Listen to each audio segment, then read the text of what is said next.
Hola, para quienes no me conocen, mi nombre es Iris Speroni. Agradezco a la agrupación Rosario de Hombres de la ciudad de Pergamino por su generosa invitación, me siento muy honrada. Muchas gracias a Mariano Dori Llames por llamar, por buscar la mejor manera de que yo pudiera estar ahí hoy con ustedes. Muchas gracias a Román Bénica porque bueno, hay mucho trabajo detrás de todo esto y él puso lo mejor de sí, así que yo estoy particularmente agradecida por su auxilio. Quiero que sepan que me hubiera encantado estar ahí con ustedes. Estamos en casa con una situación complicada que nos impide salir de la ciudad de Buenos Aires. Esperemos que sea algo temporario y que haya otras reuniones a las cuales claramente podamos ir. Les aseguro que habiendo asado, como va a haber y que va a estar fantástico, hubiera amado estar ahí con todos ustedes. Así que, bueno, vamos a ver si nos podemos conectar y después si puede haber preguntas y respuestas. Me imagino que ya habrán hablado los doctores Gabriel Bénica y Héctor Hernández Vieira, y también sé que están impacientes por escuchar a don Gómez Centurión, así que trataré de hacerlo rápido. Voy a tratar de armar 3 bloques o 3 mini bloques. Uno, porque es un pedido particular del anfitrión, de Dori Llames, que es sobre una nota antigua mía que se llama Enduro, que es como una estrategia de resistencia.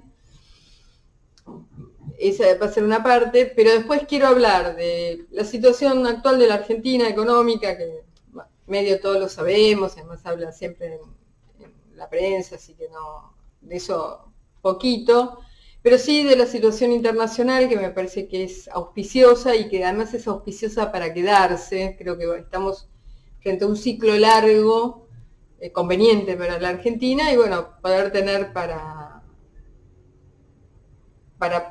salir adelante, ¿no? Y aprovechar este contexto. Y el tercer bloque es algo que me pidió Dori Llames, y es que diga, bueno, desde el campo o desde los productores agropecuarios, ¿qué podemos ofrecerle al mundo? Al mundo no, a la República Argentina, al mundo y a la República Argentina. Y yo creo que eso es, en algún punto es relativamente fácil, porque todos sabemos lo que hay que hacer, pero está el desafío de poder explicarlo y poder convencer a gente ajena al métier que hay un proyecto para la Argentina y que es un proyecto distinto, que es un proyecto de bienestar y de prosperidad y de poder. Así que, bueno, vamos a ir por partes. Yo primero quiero arrancar con la parte de enduro, que es, bueno, estrategias de supervivencia. A lo largo de los 3 mini bloques voy a dar por sabidos determinados conceptos. Algunos me conocerán hoy por primera vez, otros habrán leído alguna cosa que escribí, otros habrán escuchado algo grabado. Así que trataré de satisfacer a todos. Yo creo que la República Argentina está intervenida. Ha sido un proceso largo, está intervenido desde hace mucho, no es algo novedoso, y que esa intervención vino en etapas, pero digamos las más notorias y últimas es 1976 con el golpe militar, en la cual un montón de cosas no las pueden hacer, pero sí logran endeudar a la Argentina, cuando es el golpe de Estado y los militares ponen presa a la presidenta Martínez. La deuda externa era de 7.000 millones de dólares, que son números que nada tienen que ver con la situación en 1982, y eso termina con la guerra del Atlántico Sur perdida y una deuda externa monstruosa. Y entiendo que desde el 83 hasta la fecha tenemos gobiernos de intervención que llevan adelante la agenda del interventor, cualquiera hasta sean, porque ahora estamos con el tema del aborto, pero en realidad desde el 83 a la fecha ha habido agendas que algunas son de varias décadas atrás y que fueron implementadas recién en etapas a partir del 83. Y que cualquiera o sea, el interventor es el presidente, pero también son los ministros, son los miembros del Congreso, algunos gobernadores, no todos. Bueno, ya en el interior se puede pelear un poco más, o se puede resistir pasivamente contra la agenda de la intervención, que eso es muy inteligente, en etapas de intervención o invasión. Y quien no esté de acuerdo con esta agenda es expulsado, o sea, no tiene acceso. Es así. O sea, bueno, ahora estamos con el tema del aborto, pero antes había que hacer bolsa a los ferrocarriles, y los hicieron, destruyeron toda la infraestructura argentina. Dejaron los puertos porque ahora necesitan la soja, necesitan el aceite de soja, pero si no tampoco tendríamos puertos. El Paraná está gerenciado, supervisado o administrado por una empresa belga. Es todo así. Ahora el uranio, la planta de uranio la va a explotar una empresa canadiense, el oro se lo está llevando todos países del Commonwealth. Es así, es un país intervenido. Bueno, cuando yo era chica, nos enseñaban las invasiones inglesas. Todos los santos años se recordaba, y la verdad, la recuperación de Buenos Aires, la reconquista, es el hecho, uno de los hechos más heroicos de toda nuestra historia, donde un país se organiza y, bueno, es el mito fundacional de la República Argentina. No fue broma, estuvieron, no me acuerdo si 46 o 47 días, un ejército enemigo, violaron mujeres, entraron a los conventos, violaron a las monjas, robaron todas las cruces, cáliz, todo, fundieron en lingotes oro y plata, saquearon viviendas particulares, y el tesoro, que lo estaba poniendo a resguardo el virreinato camino a Córdoba, lo atraparon y se lo llevaron a Londres. Y sin embargo, la gente se organizó, los hombres escaparon de la ciudad, se organizaron en milicias afuera, se compraron armas, vinieron fuerzas regulares de la Banda Oriental y de Salta, y la ciudad se recuperó. Y sabiendo que iba a haber una segunda invasión inglesa, todos los hombres recibieron entrenamiento militar durante todo un año, y para la segunda oportunidad ya estaban todos listos. Así que, bueno, creo que eso básicamente es lo que hay que hacer. En Enduro lo que digo es que, más allá de uno tratar de seguir con las actividades que uno tiene, uno puede ser un secretario de un juzgado, uno puede ser un albañil, o un mecánico, o un enfermero, o tener una producción agropecuaria, o ser médico, o lo que fuera, pero que además tiene que tener toda una serie de saberes alternativos. O sea, tiene que saber pescar, tiene que saber cazar, tiene que saber usar armas, tiene que tratar, si se puede, hacer homeschooling, o sea, enseñar a los chicos en la casa todo lo que se pueda para protegerlos de la agenda externa. Tienen que saber despellejar un bicho y poder hacer un fuego y cocinarlo para alimentarse y tal vez darle de comer a la familia, saber de mecánica, saber de primeros auxilios. La gente tiene que saber levantar paredes, arreglar un enchufe. Bueno, prepararse para lo que viene. No va a ser fácil, va a ser muy difícil, pero lo que tenemos que entender es que ya lo hicimos, que el pueblo argentino ya lo hizo y sabe de qué se trata. Arrancamos con la segunda parte.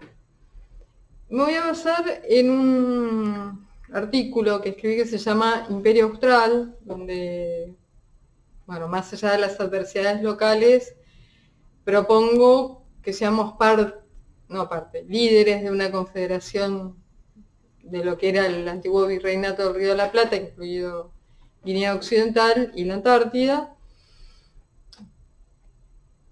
porque creo que tenemos algo que ofrecerle al mundo. Un lugar fantástico. Pero vamos primero a cómo estamos ahora, y quiero ver un poco el tema de contexto o de la situación actual, tanto la económica doméstica como la internacional. El país ahora está mal, en el sentido que, bueno, ya que está intervenido, ya lo hablamos, pero bueno, tenemos una deuda externa gigantesca que actúa como grillete para cualquier decisión soberana y además le sirve como excusa a los gobernantes para decir, bueno, yo hago tal cosa, no porque soy un empleado de los interventores o soy un empleado de los mandantes, sino porque me obligaron, porque tengo que renegociar el Fondo Monetario. Es la excusa perfecta para ejecutar la agenda. Esto corre para el asesinato de 100.000 niños, o ahora que quieren implementar la ley de humedales, o años atrás para la destrucción de los ferrocarriles, para entregar las empresas públicas a manos extranjeras, para lo que fuera. Siempre hubo una excusa. Y la excusa fantástica es la deuda externa. ¿Cuáles son las situaciones actuales complicadas dentro del país? Bueno, en primer lugar, la desocupación.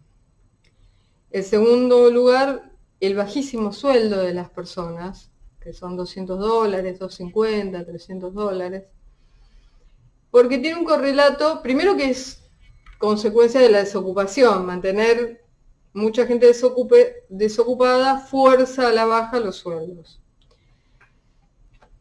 Lo descubrió Marx hace 150 años. Los malos sueldos implican que la gente coma mal, que esté mal alimentada, que viva en condiciones de que pase frío, que las viviendas estén mal, tengan humedad, entonces tienen enfermedades subasmáticas o en las articulaciones. Bueno, es todo un encadenamiento que hace que la población esté débil y vulnerable. A eso se le suma un mal servicio de salud o con problemas y, bueno, la destrucción sistemática y adrede de la educación. Sobre todo la educación básica, que es la educación que recibe la mayoría de la población y donde debería tener las herramientas mínimas para defenderse en la vida. Eso es la situación actual nuestra y la sabemos perfecto. En términos de ya un poquito más macro, ya está lo financiero, que es los derechos de exportación, que inhiben el crecimiento de nuestras exportaciones, más allá de que sea un negocio para 4, y lo es, y es multimillonario. El tema es que inhibe el crecimiento de la Argentina, inhibe nuestro máximo potencial. Y además no tiene excusa alguna, porque uno cada vez que dice, no, el déficit fiscal no se puede, ningún partido político lo quiere desarmar. Y la respuesta es fácil, Uruguay no lo tiene, Brasil no lo tiene, Paraguay no lo tiene, Bolivia no lo tiene. O sea, los otros países del Mercosur no lo tienen. Entonces, ¿por qué lo vamos a tener nosotros? ¿Ellos tienen reservas? Nosotros no, ellos no tienen deuda externa o la tienen y es totalmente manejable y a baja tasa, nosotros lo tenemos. Ellos no tienen cambio desdoblado, nosotros sí, y ellos aumentan las exportaciones, aumentan el salario de la población, aumenta el empleo. No hay excusa. O sea, no lo hacen porque no lo quieren hacer. Bueno, acá voy a ir a algo que quienes ya me escucharon antes se van a haber cansado de escucharme, pero siempre el público se renueva, así que lo voy a repetir. La Argentina tuvo 100 años de mucho crecimiento. Yo lo uso como regla mnemotécnica, pero no es exacta, es decir, bueno, entre la guerra del Paraguay y la guerra de Malvinas. No es tan así, porque después de la guerra del Paraguay, que acabó con las guerras civiles, no sé si no fue excusa para acabar con las guerras civiles, estuvo la guerra contra el indio, que era para mí una gran fuente de discordia que impedía el crecimiento patrimonial de las familias argentinas. Porque bueno, todos los años venían y te robaban todo lo que habías podido juntar. Y además hostigaban la instalación de población de frontera. Y después el levantamiento de Provincia de Buenos Aires, que fue sometido por la Nación, el levantamiento de Tejedor, y con eso se acabó. Y hubo 100 años que si bien hubo levantamientos militares, golpes militares, peleas, o sea, ciertamente lo hubo en esos 100 años, nunca fue de la magnitud de todos los problemas que hubo en la primera mitad del siglo XIX. Así que fueron 100 años de relativa paz, que se terminaron con la conmoción interior de los años de plomo y definitivamente con la guerra de Malvinas, que ahí entran aplastando los interventores.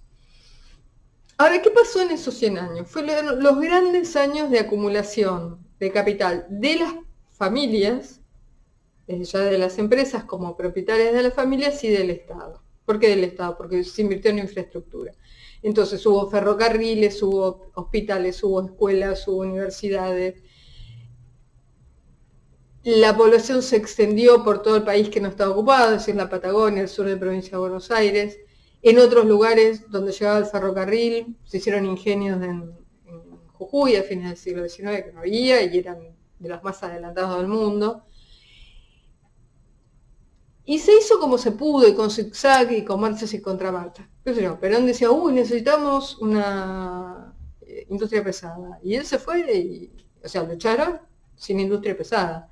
Pero los gobiernos que vinieron después se hicieron las acerías, se hizo Aluar, se hizo el Chocón, se empezaron las obras de Yacyretá. Pero bueno, también empezó la destrucción de los ferrocarriles, pero la flota duró hasta la década del 70. La flota fluvial y la flota mercante. Así que yo diría que somos marchas y contramarchas. Perón empezó con la energía nuclear y en los 18 años que él no estuvo hubo un crecimiento muy grande, una inversión muy grande del país en el tema. Con lo cual yo diría que uno tiene que en algún punto perdonarse a sí mismo, no perderse en las reyertas de que, piensen que todos estos 100 años hubo conservadores, radicales, peronistas, gobiernos militares, gobiernos de facto, gobiernos electos, radicales de vuelta, pero no muy electos, y después... Y el plan de país siguió. Un país ganador. Un país que decía, yo quiero estar entre los primeros países del mundo, y lo estuvo. Y eso lo perdimos a partir de perder la guerra del Atlántico Sur. Entonces... Ese es el plan argentino. Eso es lo que tenemos que hacer. Por supuesto hay que pensarlo cómo sería ahora. Yo creo que hay que hacer riego y aumentar en 300 millones de hectáreas toda la superficie arable, para ganadería del país.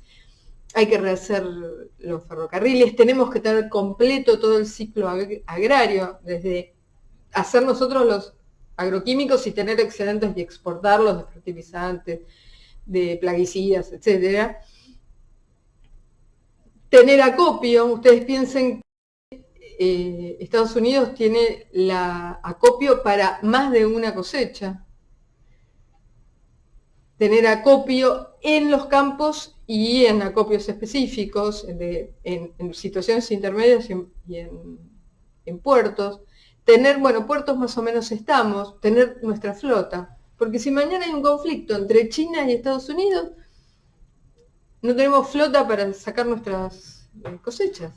Tenemos que tener nuestra flota, tenemos que tener nuestra flota mercante aérea, flota aérea mercante, para los vinos finos, para las cerezas, la tenemos que tener. Lo que hay que hacer es fácil, y uno sabe que si uno hace eso, tiene pleno empleo. Y tiene pleno empleo, tiene buenos sueldos. Y entonces uno empieza a tener un montón de socios para este plan ganador. Quiero con esto pasar a la parte internacional y después ya pasamos a lo que hay que hacer. La Argentina tuvo un muy mal momento internacional desde el final de la Segunda Guerra Mundial, diría, desde Bretton Woods hasta el año 2000. No hicimos nada mal, no dependía de nosotros, nos fue mal. A veces dice, no, porque la Argentina estuvo con el eje. Uruguay estuvo con los aliados y le fue tan mal como a nosotros. Australia y Nueva Zelanda mandaron cientos de miles de personas a morir en los campos de Europa y lo dejaron afuera como nos dejaron a nosotros. No, a veces te toca esa moneda, no hay que golpearse el pecho por todas las cosas. En el 55 Europa decide autoabastecerse de alimentos. Empieza a tener, eso le convenía al complejo industrial alemán y le convenía a la política interna por los votos rurales a Francia. O sea, totalmente ajeno a nosotros. Y después empezaron a tener excedentes y exportar productos alimenticios a precio de dumping. Nos jorobaron a nosotros, pero también los jorobaron a Iowa, un estado norteamericano. O sea, hubo un cambio de poder dentro de Estados Unidos entre los estados agrícolas y los industriales y financieros. Te tocó esa, a veces pasa, ¿no? Dejemos de llorar sobre el pasado. Cambió todo en el año 2000. Cambió para nosotros y para la gente de Iowa. Lo que nosotros hacemos ahora es valuado en el mundo. Es importante, lo quieren. Quieren los minerales, quieren el petróleo y quieren los productos agropecuarios. Con un agravante, ahora Europa va a dejar de, agravante de nuestro favor, de subsidiar determinado tipo de producciones, con lo cual van a reducir los rodeos, van a hacer una serie de cosas para gastar menos en subsidios. Y eso es oportunidad para nosotros. Alemania exporta 4.000 millones de dólares en carne de cerdo, que el 90% lo producen 3 megaempresas que reciben millones de euros de subsidio. Bueno, si le dicen que tienen que reducir, alguien va a tener que aportar eso al mercado mundial. Si somos vivos, si lo hacemos nosotros, es nuestro. Cerdo, lácteos, la lista es infinita. Y tenemos todo. Pero lo interesante del momento actual es que hay un ciclo largo, que puede durar hasta el 2050 o mucho más, que es favorable para nosotros. Que nos conviene no solo comercialmente, porque, como dije, los productos que nosotros hacemos van a ser bien pagos y van a seguir siendo bien pagos, más allá de algún vaivén, sino porque Estados Unidos deja de ser la potencia hegemónica. Y tiene disputas, y por suerte no es una disputa única, porque tampoco es cuestión de cambiar de collar con el mismo perro. O sea, no tiene cambiar de amo, dejar de ser dependiente de Estados Unidos para ser dependiente de China. ¿Dónde está la ganancia? Lo que nos dijeron que teníamos que hacer en 1816, nos dijeron ser soberanos e independientes de toda potencia extranjera. Bueno, ese es el mandato que nosotros tenemos. Eso es lo que tenemos que buscar. Pero eso nos permite, porque nuestros clientes son China, pero también es India, Indonesia, Malasia, Vietnam, Egipto. Egipto es un gran comprador nuestro. Puede ser Arabia Saudita, no lo es, pero lo puede ser. Birmania, Corea del Sur, Singapur. Es decir, no es uno. Y eso es muy bueno para nosotros. Gente que compra mucho, paga bien, y de última, si nos apuran, ni siquiera tenemos la producción suficiente para abastecer. Con un correlato para nosotros que debería ser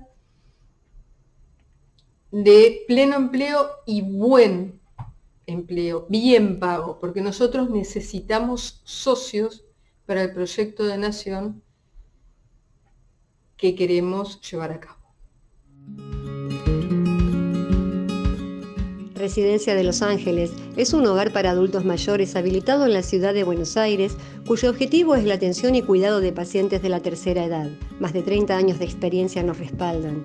Trabajamos con dedicación para cuidar a nuestros abuelos y así ofrecerles la felicidad y comodidad que ellos merecen. Estamos en el barrio Villarreal, pasaje Francisco Bauzá 2372, casi esquina Tinogasta. Comuníquese con María al 11 61 70 45 38. Los esperamos.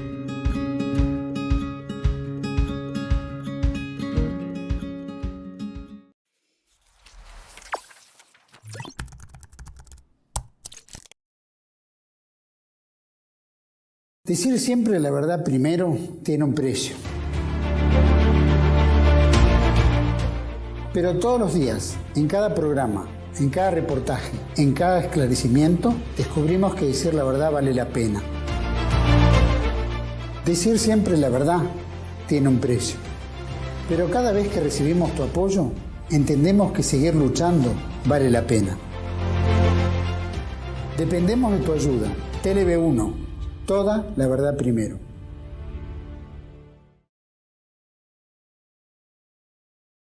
Bienvenidos a CEPA, Centro de Estudios del Pensamiento Americano.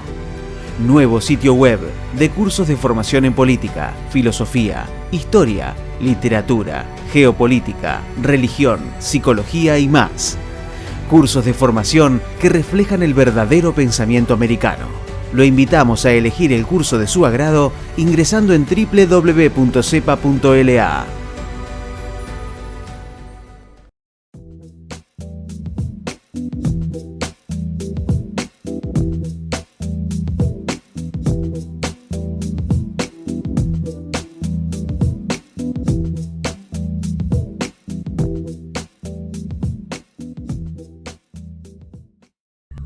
Bueno, avanzamos con el tercer bloque. Antes que nada, quiero hacer una corrección. En el bloque 2 hablé de 300 millones de hectáreas para el plan de riego y está mal, son 30 millones de hectáreas. Bueno, dicho esto, ya avanzamos con la tercera parte. Esto es un pedido particular que me hizo Mariano Dori Llames, que es, bueno, ¿qué le puedo ofrecer el sector rural o el sector agrario o los productores agropecuarios a la ciudadanía, a los habitantes de la República Argentina como proyecto político? Así que acá voy a dividir en dos partes. Una cortita, que es lo que yo entiendo que debería ser la actividad gremial para la defensa de los intereses propios del sector. Y después, bueno, pensar qué es lo que puede ofrecer a la República y a sus habitantes, como proyecto político y como proyecto electoral. Bueno, en la parte gremial, lo primero que tienen que hacer es cohesionarse, buscar la unidad y trabajar en equipo, porque si no es lo que les pasa ahora, están absolutamente abusados, con una carga impositiva que no tiene ningún otro sector en la política, que ustedes son los que permiten o los que solventan lo que yo llamo el plan del status quo, el plan que existe ahora, que es vivamos todos del campo. Y bueno, vivamos todos del campo porque hay alguien que está poniendo la plata, y esos son los productores agropecuarios, que están absolutamente indefensos porque no tienen ni representación política y una representación gremial no cohesionada. Están en algún punto peor que otra gente, que por lo menos cuando la maltratan tira piedras en la calle y bueno, cosa que no es la voluntad de hacerlo, entonces bueno, no hay nada y los gobernantes sienten piedra libre para poner impuesto tras impuesto tras impuesto. ¿Qué es lo que hay que hacer? Bueno, lo que dije en enero del 2020 en la revista de la Bolsa de Comercio de Rosario, que es que me parece que tienen que tener representación política en todos los órganos colegiados, porque la Constitución dice que la República Argentina adopta para sí un sistema representativo, entonces lo que uno tiene que hacer es tener representantes que representen los intereses, bueno, de cada sector de la sociedad. Y entonces eso significa tener concejales, tener legisladores provinciales en una o dos cámaras respecto de la provincia y tener representantes en el Congreso de la Nación en ambas cámaras. Y bueno, ¿cómo? En todos los partidos políticos, y si hay que comprar una banca, se compra. O sea, las farmacéuticas tienen diputados, senadores y los tienen en todos los partidos, no les importa. ¿Qué sé yo? Gente mucho más débil que ustedes, el sindicato de docentes. Hoy tiene a Yasky y a Pla en dos partidos diferentes y siempre ha tenido gente, por lo menos en las últimas décadas. Y si puede tener un secretario de Estado, lo tiene, y si puede tener un ministro, lo tiene. Entonces, ese ánimo político, esas ganas de acceder al poder, bueno, tiene que ser una voluntad del sector, porque si no se lo van a pasar por encima.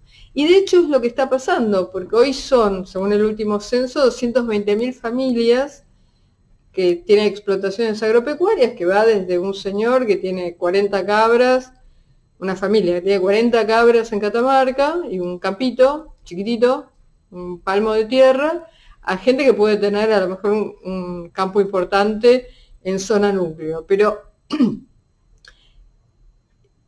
la verdad es que los están eliminando y es razonable porque al quitarles toda la ganancia, en épocas de problemas, de inundación, de sequía, de malos precios internacionales, alguno cae en la quiebra y es ahí donde o los fondos de inversión internacionales o políticos y los beneficiarios del status quo compran los campos y los van a ir echando de a uno, como está pasando en Estados Unidos. Y hay un problema geopolítico que tenemos que pensar. Hay 3 grandes llanuras en el mundo: Ucrania, Estados Unidos y Argentina. Ucrania, ustedes saben que la parte que finalmente le pueda quedar al atlantismo está todo en posesión de fondos de inversión, la gente casi no tiene tierras. Y en Estados Unidos les están comprando todas las tierras a los granjeros y hay fondos de inversiones comprando grandes cantidades de tierra. Que eso venga a la Argentina es cuestión de tiempo. Entonces, a mí me parece que tener una política agresiva es la mejor defensa. Con esto termino la parte gremial. Vamos a la segunda parte.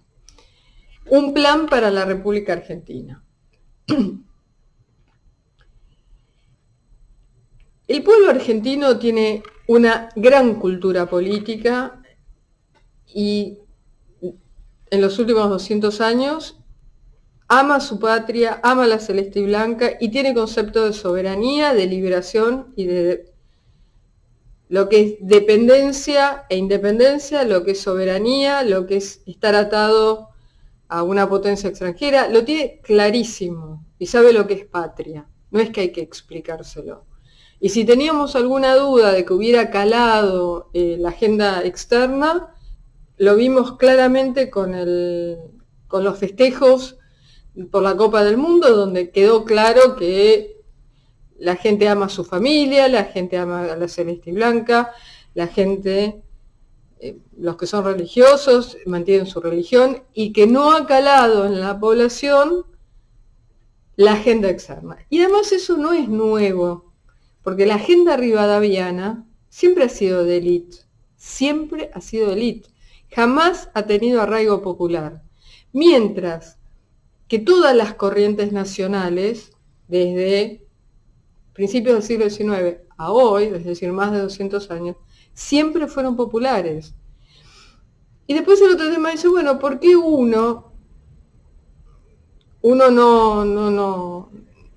ninguno de los líderes populares ha sido miembro de las clases populares? Jamás. Siempre han sido miembros de la élite. Dejemos afuera a Rosas, que es una persona controvertida. Don Martín Miguel de Güemes era un miembro de las clases privilegiadas del norte argentino. Cualquier otro. Los conservadores, en su momento, digamos de Roca hasta Sáenz Peña, bueno, era gente que tenía apoyo popular y de hecho hubieran ganado la primera elección libre y democrática si los conservadores de Provincia de Buenos Aires no hubieran elegido un líder de Provincia de Buenos Aires en lugar de elegir un líder conservador. Por eso ganó Irigoyen.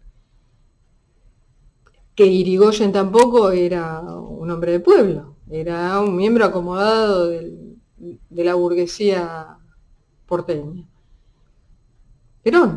Perón pertenecía a su familia a la muy pequeña burguesía del sur de la provincia de Buenos Aires, módico propietario el papá, pero propietario al fin, y además recibió la mejor educación disponible que daba la Argentina en ese momento, académica, que tenía una de las mejores educaciones del mundo. O sea que él no era un obrero de un frigorífico. Entonces, cualquiera puede, desde cualquier sector, si es algo genuino y es por la patria, lo puede aportar. O sea, hay que sacarse los prejuicios de encima. Y además, todos los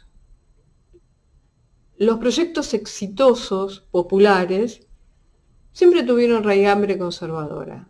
El mismo peronismo, en el 46, hizo alianza en todo el interior del país con todo el Partido Conservador, que fue el que aportó los gobernadores y los senadores de todas las provincias del interior, y por lo que ganó en el colegio electoral. Porque toda la base de obreros de Ensenada, Berisso, Avellaneda fue solo una parte.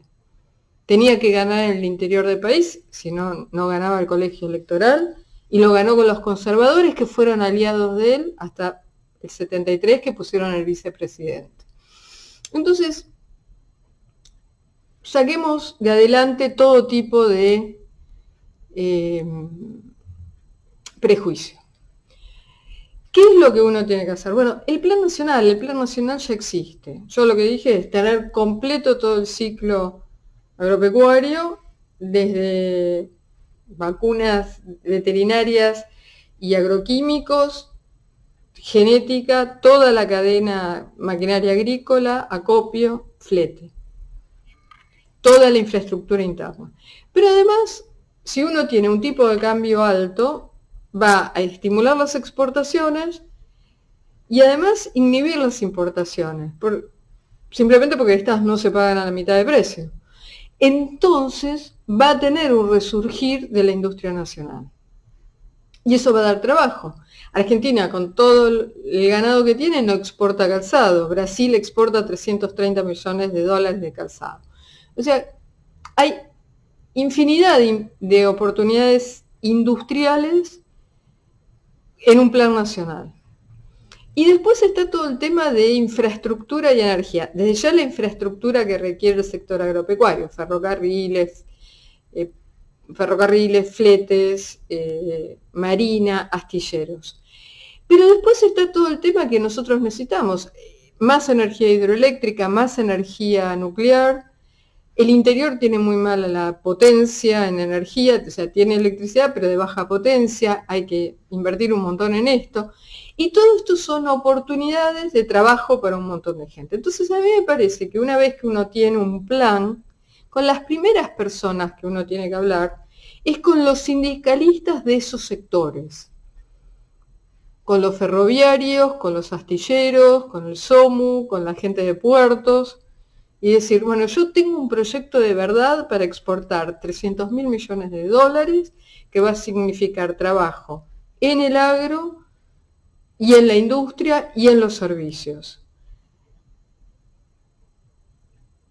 Y además yo quiero pleno empleo en blanco, es decir, pleno empleo sindicalizado, y el salario de 1.400 dólares. 1.400 dólares son los 860 dólares que se ganaba con Menem, llevado a dólares de hoy. Tiene que gustar. Y en cuanto a la población, uno tiene que explicar algo con inteligencia, y es, el status quo, que nosotros lo sabemos cuál es que vivimos todo el campo, entonces le roban la plata al campo y se la dan a la banca y a los 4 amigos de la UIA.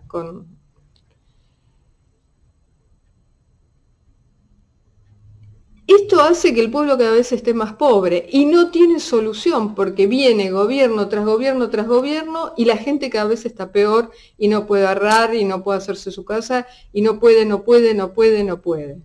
Entonces, uno lo que tiene que decir es, yo tengo un plan para tener un buen ingreso, pero además quiero orden en la vida civil.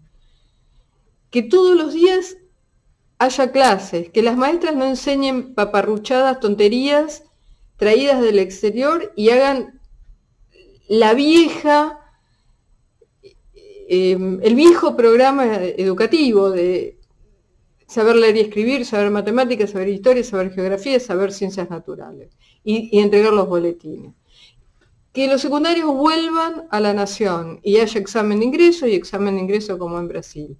Que los profesores sepan y que vayan todos los días y que tomen examen y que haya disciplina interna dentro del aula y dentro de la escuela. Cualquier mamá va a votar eso. Delito común. No puede haber delito común. Hay que castigarlo, pero sobre todo prevenirlo.